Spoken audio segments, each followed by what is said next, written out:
All right, let's get started with COVID. 6.68 million. We're still at that range. We have over 5,000 new cases with 50 new deaths. And this came just in the New York Times. New Oasis County, 82 new deaths. We're almost at 93,000. We're still over 1,400 deaths, which is 1,480. And positive tests since March 24th, 2.4% have been positive. Over 700,000 tests have been taken, with over 16,000 positive tests. Hospitalizations in the 7-day average since March 28th, since 2 days ago. 13,000 people have been hospitalized, with over 2,300 people in ICU. Since today, 20.9 million have had at least one dose, 72.1%, 17.6% were fully vaccinated, 60.8%. In the United States, 560 million doses have been given, 217 million have been fully vaccinated, which means 66.0% of the population has been fully vaccinated. We go worldwide now. Total doses are given, 45.1 million. People fully vaccinated, 17.6 million people.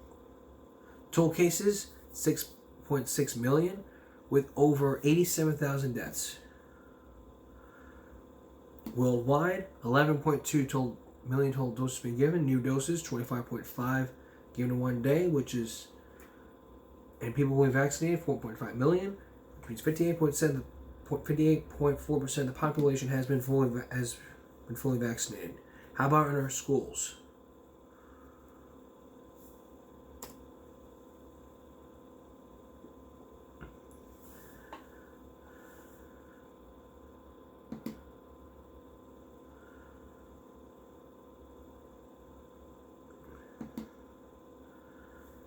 And since today, we have 0. Great. Yesterday we had 1.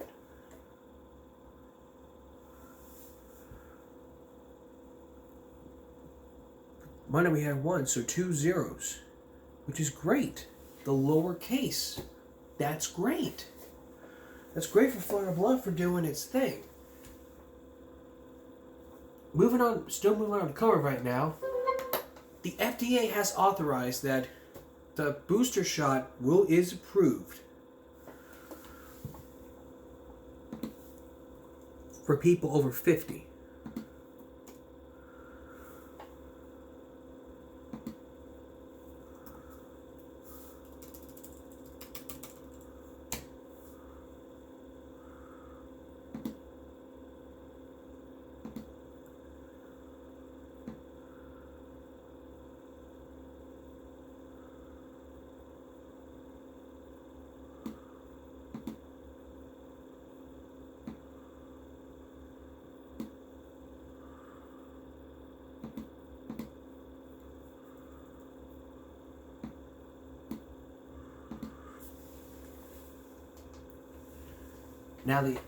Now, just yesterday, the FDA authorizes the second COVID booster shot for adults 50 and older. Now, it may take years before the other people decide whether they want to get their own booster for people who are under 20. So let's take a look. The CDC is reporting that the highly transmissible BA.2 Omicron strain is now the dominant COVID variant right here in the U.S. And the news comes as the FDA today authorized a second optional booster shot for people 50 and older. We get the details from CBS's Meg Oliver.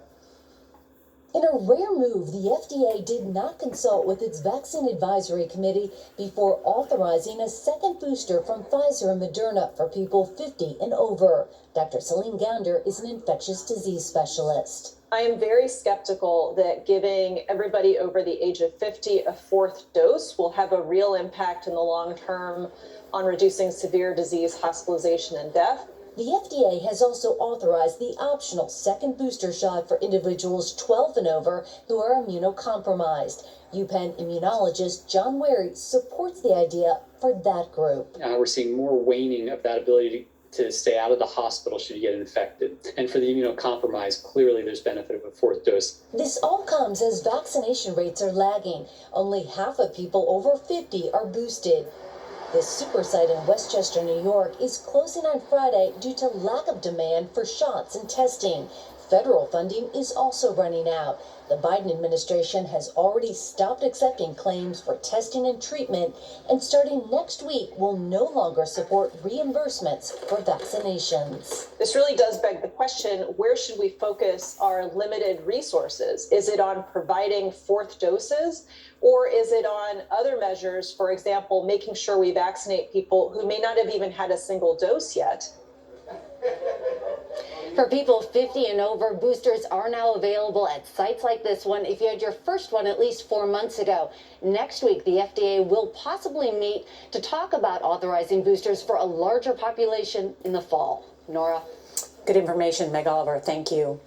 And some really good information. So we don't know when it'll happen, but we'll let you know. In the meantime, if you have not gotten vaccinated, you need to get yourself vaccinated. I recommend you get the Pfizer vaccine. It is great, and you can get a second dose after months. I'm fully vaccinated, and I'm feeling good. Masks, crucial. Nose, not down here, not in here. Hand washing, social distance, big issue here. Sanitizing your hands, very important. If you're under 2, no masks. If you're riding transportation, well, great news. You're riding the bus, you're riding the subway, the mask mandate is going to end on April 18th, about 3 to 4 weeks. And during that time, we'll let you know. If you're in a medical condition, just let them know beforehand. If you're quarantined, do not go anywhere. If you have COVID, you need to get yourself a vaccine. During your quarantine, do whatever you want. Play video games, sleep in, do whatever you want. You're quarantined. Let's try to be safe here. All right, a bit later on, an update. All right, coming up next, there's an update now from Will Smith after he slapped Chris Rock. We told you about this a couple days ago.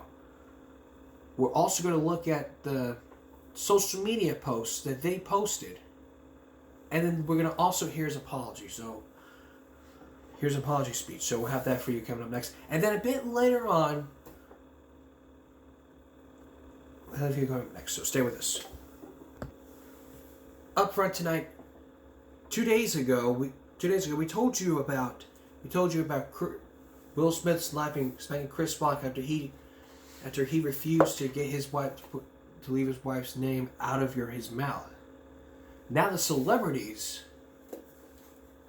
are reacting. So here's what Snoop Dogg had to say when he spoke to Extra TV. Take a look. You ready for pressure? Let's work. Let's go. Pressure, go. Well, I'm just trying to figure out where I should go, Snoop. Go. I'm just trying to Pressure, go. Okay, Snoop. You were out and about last night. Looked like you had a really good time. Did you enjoy yourself? What was the highlight of last night? And tell me about your Instagram post. I went to Guy O'Seri's house. He had an Oscar party that he normally throws after the Oscars, and there's so many celebrities there. I met so many people that I dreamed of meeting, and actors and actresses. We took pictures with people, and it was a fun night. It was a great night. I got a chance to just be a fan. Like who? Who is Snoop a fan of? I seen Katie Holmes. I seen Robert De Niro. I seen, you know what I'm saying? So it was people that I seen. I seen them in movies before, and I was able to actually tell them how much I appreciate their art and how great of actors and actresses they were, and to be able to take a picture with them. I mean, it's cool to be the fan sometimes instead of being the star. I could not agree with you more. Can I ask you about this? You did post about the incident that happened last night on your social media. Did you think it was staged when you posted that? I never know. Still don't know. Okay, let me ask you about the performances. Who stood out to you tonight with the performances? The Native American girl. That. Is that the R&B song? Like the R&B one? It was a woman. What was it? Oh, Chloe. Hot. Thank you for watching. If you want more extra, hit the... So we don't know whether it was staged. Well, what we do now know is that just yesterday, there was an apology. He apologized for slapping Chris Rock. I tell people that Liberty Mutual customizes car insurance, so you only pay for what you need. So it's great for him to apologize. And he might have even posted on Instagram. And during that time, just 2 days ago, Jimmy Kimmel broke it down. We're not going to play that for you.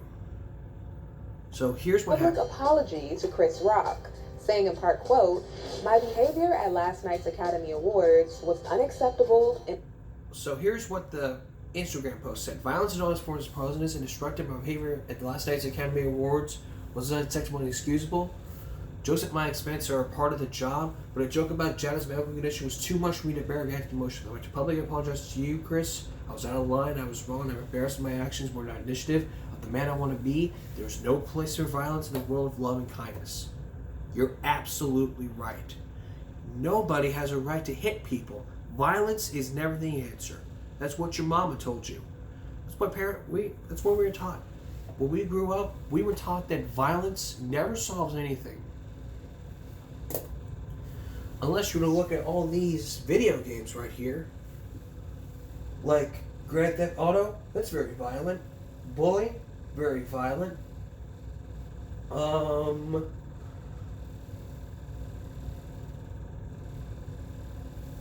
think that's just about it. But he did post a short, but we're not going to play that. We'll play that for you sometime. Play that for you on Friday. We're not going to play the short because I don't want to have to get copyright infringement here. So that's basically my take on this. So violence is never the answer. We're taught that violence never solves anything. If you're angry, just calm down. That's just how it is. Calm down. If you don't like what he's saying, just ignore it. And if you're being told to do something, you do it. If you're being told leave your wife's name out of your blanking mouth, just do it. But in Will Smith's case, he didn't even just do his little fake slap. He just smacked him, and he won a reward. And the Oscars couldn't even do that. 2 days ago, I even did my own award. And the nominee for Best Supporting Actor is Will Smith. Yeah! And when people saw the Instagram post, that was real tearful. And to me, I feel like he did the right thing. So, congratulations, Will Smith. You deserve a medal. Well, coming up next, we're going to take you to a school in Houston where a principal is trying to push his students to be the best. Chris Wallace with Reading, Writing, and Write after this. If you heard about the education study from Lamar Alexander, you may have heard this. You may have heard these results. 1/4 of seniors says they couldn't correctly add up the cost of soup, a hamburger, and a soda. 1/3 of those seniors tested couldn't even do 7th grade math. So what's the secret here? Tonight, we're going to take you to a Houston school district where mainly it's just kids doing advanced stuff. What's the secret? Here's Chris Wallace. It's 7:30 a.m. at Houston's Wesley Elementary School, and Principal Thaddeus Lott, as he has for the past 16 years, is making sure things run his way. Watch where you're going, get on that line. Wesley is old and overcrowded, with students 95% black and 99% poor. But if you have any preconceptions about inner-city schools, check them at the door. Everywhere Lott takes you in his school, there's a surprise. Geography in kindergarten? You're kidding. No, not at all. For instance, Miss Kinney's kindergarten class, where 5-year-olds recite all 50 states without looking at a map.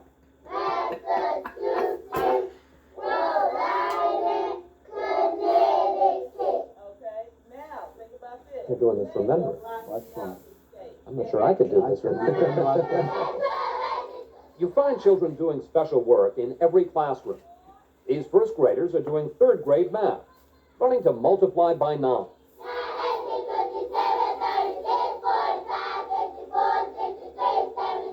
These 5th graders read Shakespeare and Steinbeck, and then compare and contrast.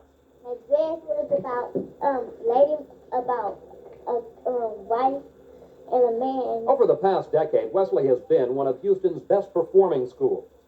In 1988, it ranked in the top quarter of all elementary schools in Texas, with children consistently doing work up to 2 years ahead of their grade level. What makes this so remarkable is that Wesley sits in one of Houston's toughest neighborhoods, Acres Homes. But Thaddeus Lott has lived here all his 57 years, and he says whatever goes on outside of school, there's no reason his students must fail. You ask a lot of the children here, don't you? Yes. I believe the children can do a lot. Once you get them into a setting where they feel like they can and they know that you believe in them and you have faith in them, they rise to the occasion. Potato, what word is? Potato. Spell the whole word is? P-O-T-A-T-O. In Mrs. Alexander's first grade class, you see the Lott method. Teachers actively engaging children in rapid-fire drills, lots of repetition, and grading every day in every subject. These children are learning to break down words into sounds and syllables. Lionel, how many do you hear? I hear 3 vowels, the words on my tongue. It may look like these children are learning, but Houston school administrators don't think so.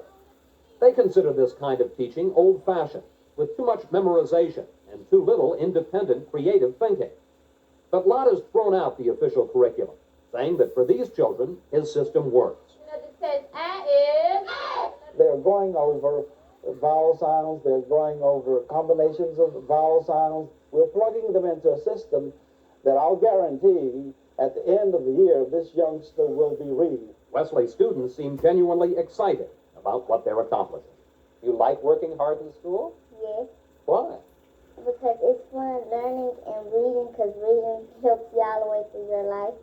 The Wesley School would seem to be a classic success story, a model of how much inner-city children can achieve, which is why what's happened here the last few years is so puzzling. Because far from being the toast of the Houston School District, Thaddeus Lott and his teachers say they have been undercut at every turn. They're hostile to Wesley. They're hostile to the building principal. Gail Fallon, who runs the Houston Teachers Federation, says school bureaucrats have declared war on Thaddeus Lott because he ignores their guidelines. She says resentment is so deep at district headquarters that for years, officials there have accused the school of cheating to get its strong test scores. We've had them come in and say, we think they're cheating at Wesley. Can you find out how they're doing it? Just that directly. Just that directly. They're not subtle about it. District officials have investigated Wesley repeatedly in recent years, but no cheating has ever been found. I was in tears because I was upset. I didn't know what was going on. First grade teacher India Williams was involved in the latest incident a few weeks ago, when 2 officials from the Houston School District walked into her classroom and accused her of feeding answers to her students on a national test. They searched her classroom for hours, but found nothing. I didn't know these people. I had never done anything. And I was just, singled out. Why the suspicion? I think they suspect them because they are poor black children. And because in the mindset in the administration, they don't believe poor black children can outperform suburban white children, and they are doing it, and they are doing it routinely. Ms. Fallon, you're making a very serious charge. Right. You're basically accusing the school district, the top administrators, of racism. Yes. I think probably racism of the worst kind. It's not even conscious racism. It's a racism of lowering your expectations from minority students. That's totally fallacious. It's absolutely not true.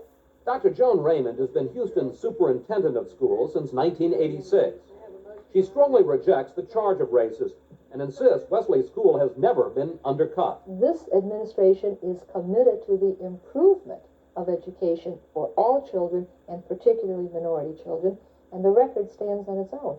Mr. Lott has been very, very highly supported by this administration. Absolutely. But don't tell that to parents in Acres Homes, who say they've had enough of the harassment and suspicion from district headquarters. This is not the first time. They have accused this school of cheating before. But when they come out about the teachers, that was the last straw. The community even voiced its anger in church. We understand that they would rather the best school be in an affluent area. But the bottom line is, gold is gold. I don't care where you find it. Even in this Acres Home. Thaddeus Lott says he too is getting fed up with administrators who don't believe poor black children can succeed. There are people like this in every big city throughout this country who feel like if you're doing what we're doing, even though it works, it doesn't matter. It's just against their philosophy. Taking caps on. And these people have no place. They should not be making a salary at the expense of these youngsters who will ultimately wind up illiterate. And that's what's happening all over this country. Lott says it's more than just the allegations of cheating, that the bureaucrats have picked on Wesley for years. These kindergarten students write every day in workbooks. The school district complained they were using too much paper. And how about the capital of Illinois? And remember those kids learning their states? Well, the maps were provided by a private donor because the bureaucrats won't pay for them. According to the official supply list, children this young don't need maps. I have no idea what you're talking about. And I am totally unaware of any curriculum anywhere that says maps cannot be used. But we showed Dr. Raymond a copy of the school district guidelines. School supply list. It says, no maps below the 3rd grade. What does she think about all this? We'll tell you in a moment. If you're joining us, we're looking into Wesley School District from back in 1991. Chris Wallace did a story about this on Prime Time Live. And so far what we're seeing here is Wesley School's accused of cheating. But we stopped at one incident to where the superintendent says, well, take a look. I don't need to look at it. I'm simply telling you that there is a curriculum in place. I don't even support that kind of a statement, and I don't even know why it's in there. More than 100 Houston schools get help from corporate sponsors provided by the school district. In some cases, thousands of dollars in money and supplies. But for some reason, Wesley has been shut out of that program. How many companies have you sent to the Wesley School? I don't know the answer to your question. What if I told you the answer was 0? Well, I guess I'll just have to ask my staff why. And I guess we'll also have to ask why there probably has been no request coming in from the school. In fact, the school has repeatedly requested a business sponsor, without success. Last year, Houston's Tax Research Association, a government watchdog group, went around the school district straight to Wesley. They needed help. They needed some immediate help. George Scott says his group raised $10,000 for the school to buy paper and workbooks and maps. And he says he sent a blunt warning to the school district, backing Wesley's principal. You better stop messing with this man. He has powerful friends now, and we want people like Thaddeus Lott to be able to educate the children and to have the support which they deserve. First word, your turn, and say Despite all of this, Superintendent Raymond maintains she's well aware of the remarkable work children do at Wesley, work that's been praised on the front pages of Houston's newspapers. And she maintains she has a good relationship with the principal. He likes to do things his own way, and I don't think there's anything wrong with that. Some people say I like to do things my own way, too. That's why we get along so well. You do get along well, sir. Absolutely. I'm a big supporter of Thaddeus's. Up until October 1990, she had never been to this school. She had been the superintendent here for 4 years, and she'd never come to visit Wesley? No. Why did it take you 4 years to set foot in the school? Well, there's absolutely no answer to that. I can assure you that it was not deliberate. Time does fly when you're in a job like this. Didn't you ever just want to go over and pat him on the back and frankly see how their program works? He has been patted on the back a lot. I know that's not what she really thinks. That's not what she says privately about Mr. Lott. She said, oh, he's just a clown. He's looking for a promotion. It's not real. That SOB is doing nothing but trying to move up in the system. She has said that? Yes. That's not so. That's absolutely not so. I have not ever made such a statement. That's simply not true. What's certainly true is that the school district doesn't think much of Lott. Almost every week, out-of-town educators come to study his school. But the Houston School District has never asked him to train its teachers, and never, in 16 years, offered him a promotion. I'm going to say that if I were another color, I wouldn't be sitting out here. For 16 years, not even 5, haven't done what we've done. Call it whatever you want to. If you were white, the response to you would have been different. Yes.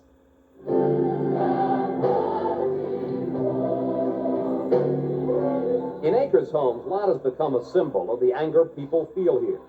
Anger towards highly paid bureaucrats who refuse to believe in their children. Children who are thought not to be able to achieve can blow your mind because God has given every one of us a brain. And brains are not white, black, or brown. And so Thaddeus Lott intends to stay on at Wesley School, continuing to ignore the administrators downtown and to teach his students his way. We have too many people who have low expectations of children. Too many people who really don't think that children in a setting like this even have the brains or abilities to learn. And what is the truth about those kids? The truth about them is that they can learn. And that's what we're proving. Now, after this story aired, Dr. Joan Raymond resigned. Actually, she was forced to resign over a number of issues not related to the school district. There was probably a replacement then, but we still don't know what happened. We don't even know what happened right now. But if I went over there, I would find out. But I really think that after watching this several times, I really had to agree with the teachers union about the allegations of racism. I said this for 5 years. I'm going to say this again. I don't deal with racism on this show. The only reason why is basically because of what Dr. Martin Luther King Jr. said. I read his speech several times, and believe me, we don't judge people by the color of their skin and the content of their character. We don't judge people by that. If I judge someone, I am a racist. Which brings us to Friday's show. Notice I wasn't going to be talking about racism, but we're going to talk about the Input Association Test. This is a test that can be used to determine if you are a racist. I'm sorry, but I just have to go there. That's the line I have to cross after watching this story. And after talking about it. That's the line I have to cross. So look for that on Friday. Look for that in the second half on Friday. On the first half on Friday, it's our Flashback Friday.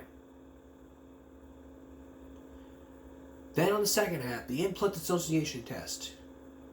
Where can you find it? How do you take it? And what scores can do.